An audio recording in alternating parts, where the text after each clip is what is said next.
다음은 숙명여대 교수이신 철학박사 고현상 선생님을 한상으로 모시겠습니다. 선생님께서는 소설은 삶을 쏘아올린 이야기 발표해 주시겠습니다. 뜨거운 박수 부탁드립니다. 네, 아마 이번 제가 출판한 그 AI 몸피 로봇 모댕이라는 이 SF 소설 때문에 오늘 한글 소설가 협회에서 아마 초청을 해주신 것으로 생각을 합니다. 여기 문인들과 이렇게 한 자리에 모여가지고 이야기를 나누는 것은 제가 처음인 것 같습니다. 아주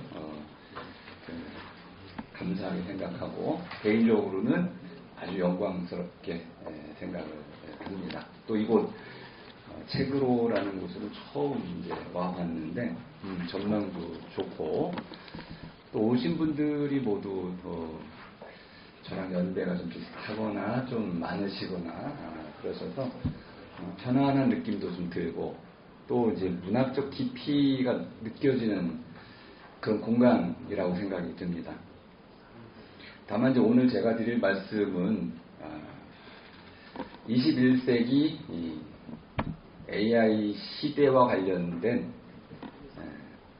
소설이 나아가야 할 방향이 무엇인가라는 무거운 주제입니다. 무겁다고 말씀을 드린 이유는 그 소설의 어떤 위기가 닥친 게 아닌가라는 문제의식들을 모두 공유하고 계실 거라고 보기 때문에 그렇습니다. 저 또한 소설가 또는 소설이 어떤 위기에 봉착한 것은 아닌가 하는 두려움을 좀 느끼고도 있는데요. 사실 전 철학을 전공하다 보니까 철학은 이미 1990년 말 2000년 초에 철학의 위기라는 담론으로 크게 한번 타격을 입었고 그 여파로 철학 교수는 못 되고 교양 교수가 되는 개인적으로는 좀 불행할 수도 있는 결과적으로는 오히려 철학과 문학 그리고 저자로서의 길을 갈 수 있게 된 좋은 기회 뭐라고 이렇게 표현할 수 있을지 모르겠지만은 시대적으로는 암울했지만은 개인적으로는 하나의 기회가 되었던 철학의 위기라는 담론이 있었습니다. 저는 지금 소설의 위기라는 담론이 시작됐다라고 생각을 하고 아마 그 주제로 철학은 이제 AI 시대를 맞이해서 어디로 가야 되는가, 철학은 무엇인가 이런 문제의식을 공유하는 자리가 아닌가 생각을 합니다. 저는 소설이 무엇인가라는 질문을 가지고 시작을 하겠습니다. 소설은 낱말 그대로 풀어보자면 대설이라는 말과 좀 대비를 이룹니다. 대라는 건 크다는 것이고 소라는 건 작다 이런 뜻입니다. 크다는 것은 군주를 말하는 것이고 왕을 말하는 것이고 역사를 말하는 것이고 민족과 인류를 말하는 것이라고 한다면 소는 인디비주얼 개인을 말하는 것입니다. 나 자신을 말하는 것이죠. 대설과 관련돼 가지고는 전설이라는 것이 있었습니다. 또는 설화라는 것도 있었습니다. 역사라는 것도 가능합니다. 그런데 이제 인쇄혁명이 지나가면서 누구나 책을 쓸 수 있는 시대가 왔고 그걸 바탕으로 해서 개인들이 자기만의 이야기를 쓰고 출판할 수 있는 새로운 시대가 열렸습니다. 이거 근대라고 할 수도 있는데 뉴 에이지. 여기서 말하는 이제 그 작다라는 것은 길이를 말하는 것이 아닙니다. 쇼트 얘기하는 게 아니고 겸손의 표현입니다. 자기의 개인적인 이야기, 나만의 이야기를 줄여서 작다 또는 스몰 이렇게 이야기를 하고 있는 겁니다. 소설이라는 것은 근본적으로 이야기인데 이야기는 크게 세 종류가 있습니다. 첫 번째 이야기는 밑도 끝도 없는 이야기, 미토스라는 것인데 우리는 신화라고 번역을 했고 우리 본디 말로는 본풀이라는 말이 있습니다. 본이라는 것은 시원, 근원이라는 뜻이고 언제 무엇이 어떻게 왜 시작되었는지를 풀어내고 결과적으로 그것이 어떤 과정을 거쳐서 어떠한 마지막 그 지점에 도달하는가 이걸 풀어주는 것, 본풀이, 미토스, 신화가 있었고 또 하나는 실제 우리가 경험한 사실들을 쭉 하나의 줄거리를 띄워가지고 써주는 역사, 히스토리아가 있고 마지막으로는 왜 이런 일들이 벌어졌는가 하는 근거를 제시해주는 로고스, 학문이라는 것이 있습니다. 이야기에는 이 세 가지 종류의 이야기가 있는데 소설은 이 세 가지 중에 어느 이야기에도 속하지 않습니다. 그러니까 근대의 새로운 발명품이었던 겁니다. 이 발명품 가운데 오늘 제가 말씀드리려고 하는 것은 그 개인이 겪어낸 그리고 자신의 인생 가운데서 마주쳤던 수많은 사건들 이걸 삶의 일이라고 하겠습니다. 이 삶의 일을 이야기로 풀어내는 것 이것이 소설의 본질이다 이렇게 말씀드릴 수 있는데 이야기이기 때문에 줄거리가 있어야 되고 꾀는 사람이 있어야 되고 주제가 있어야 되고 공간과 시간 이런 것들이 체계적으로 하나의 줄거리를 이루어야 합니다.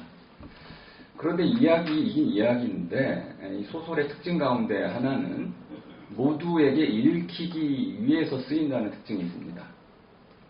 물론 출판은 안 할 수도 있겠지만은 퍼블리싱이라는 것은 모두의 것으로 만든다 이런 뜻입니다. 우리말로 출판이라고 번역을 했지만 핵심은 퍼블릭에 있습니다. 모두의 것으로 모두에게 모두를 위해서 내보내는 것 이것이 퍼블리싱입니다. 그렇다고 한다면 한 사람의 이야기이면서 모두를 위해서 그리고 우리 모두의 이야기로서 지어낸 이야기 이것이 소설이라고 끝내기만 할 수 있겠습니다. 그럼 소설이 나아갈 길은 또 어떤 길이냐?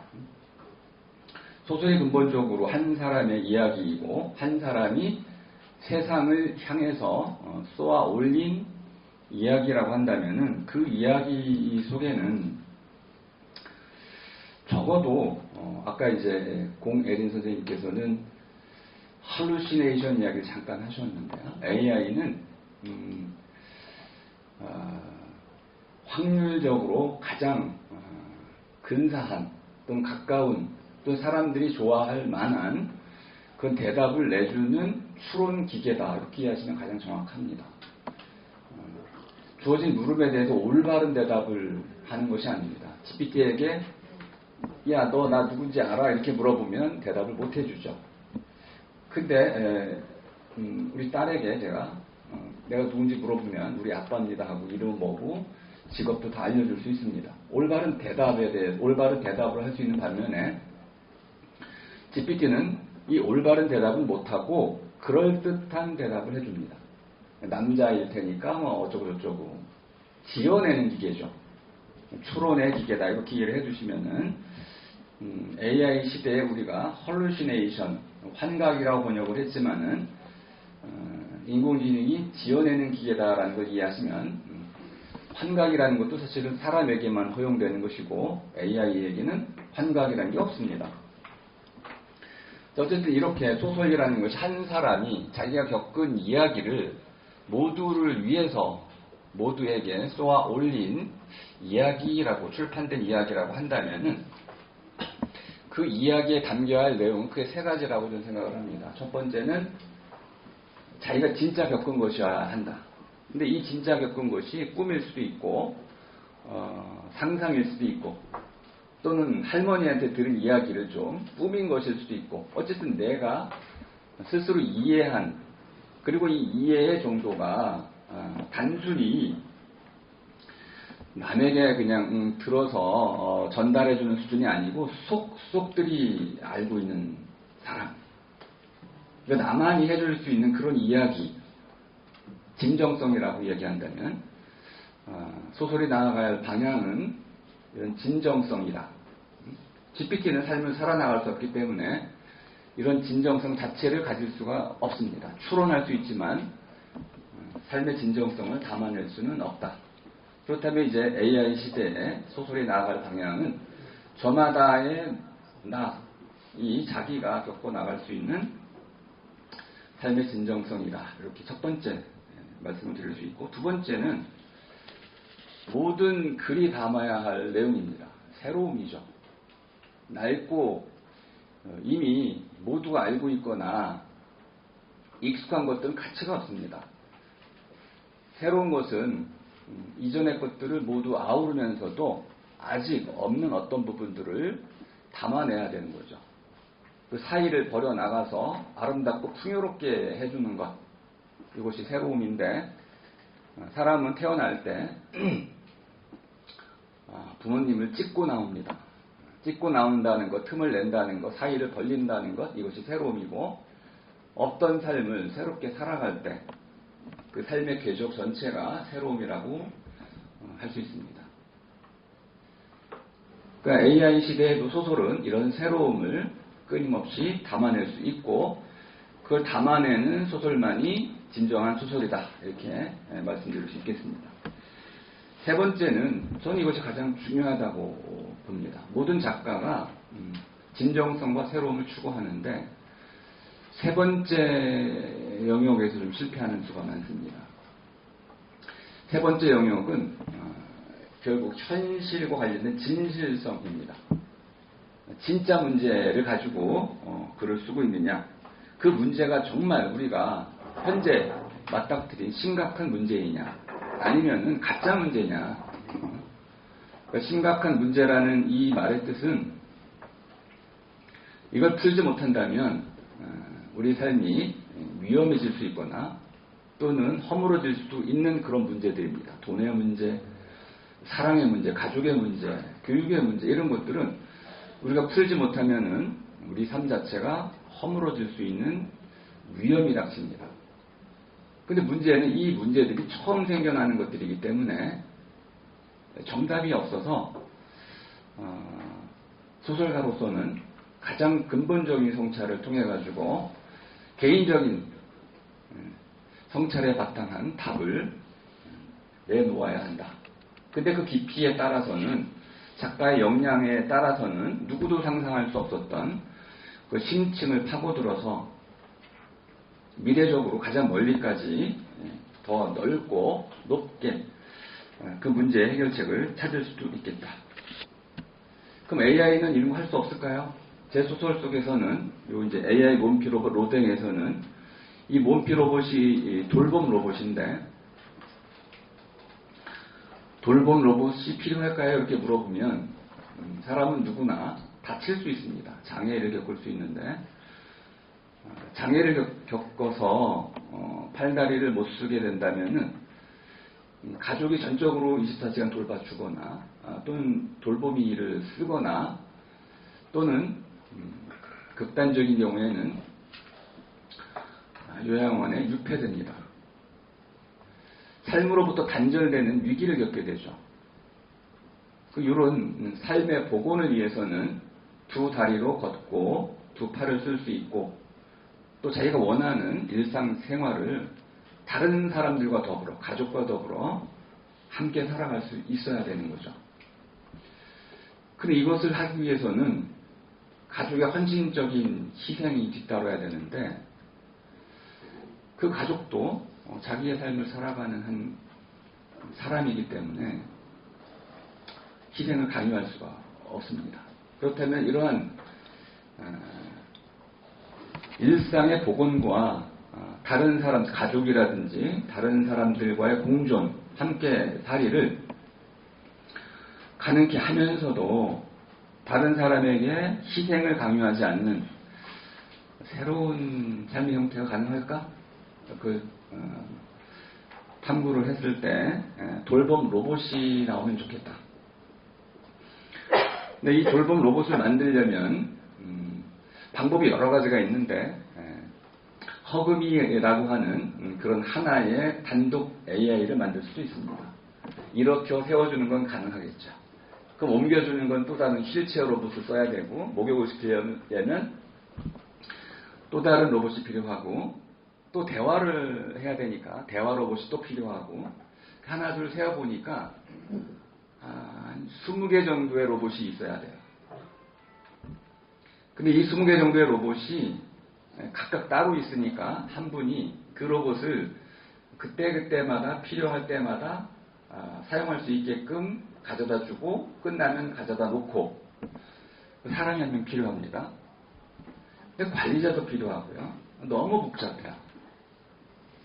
그래서 두루두루 해줄 수 있는 이 모든 걸 한꺼번에 두루두루 해줄 수 있는 이 두루 로봇이 없을까? 그 이제 AGI 로봇이라고 이름을 붙일 수 있는데요. 이 두루봇을 하나 만들어가지고 이런 환자에게 돌봄의 일을 시킨다면은 환자에게도 참 도움이 될 테고 가족에게도 좋겠고, 이런 로봇 하나를 만들었다고 치고 그게 이제 로댕입니다. 여기 표지에 보이는 이 로댕 그림은 김강현이라는 작가하고 저하고 둘이 이틀 동안 열심히 머리를 맞대고 논의하면서 그려낸 달리라든지 미드저니로 못 그렸어요. 이 그림을 그려내지 못하더라고요.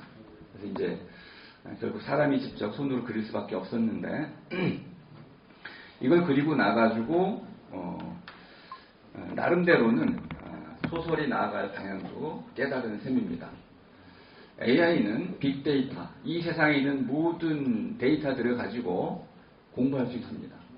하지만 자기만의 기억을 가질 수가 없고 자기만의 삶을 가질 수 없기 때문에 소설은 결국 나라고 하는 이 삶의 주인공, 내가 겪은 모든 기억들, 그 나의 기억 속에 들어와 있는 내가 더불어 살아가는 사람들과 세계, 그리고 그들이 그물처럼 짜서 얽혀지는 의미, 이것을 잡아내는 것이 소설가의 임무가 아니겠는가. 그래서 저는 소설에 나아갈 길은 소설의 본질과 이미 다르지 않다. 진정성, 또 작품의 완전성, 그리고 문제의 진실성, 이 세 가지를 우리가 추구해 나간다면은 AI 시대에도 소설에 나아갈 방향은 지금과 다르지 않을 것이다. 이렇게 생각을 합니다. 네, 제 강연을 마치겠습니다. 고맙습니다.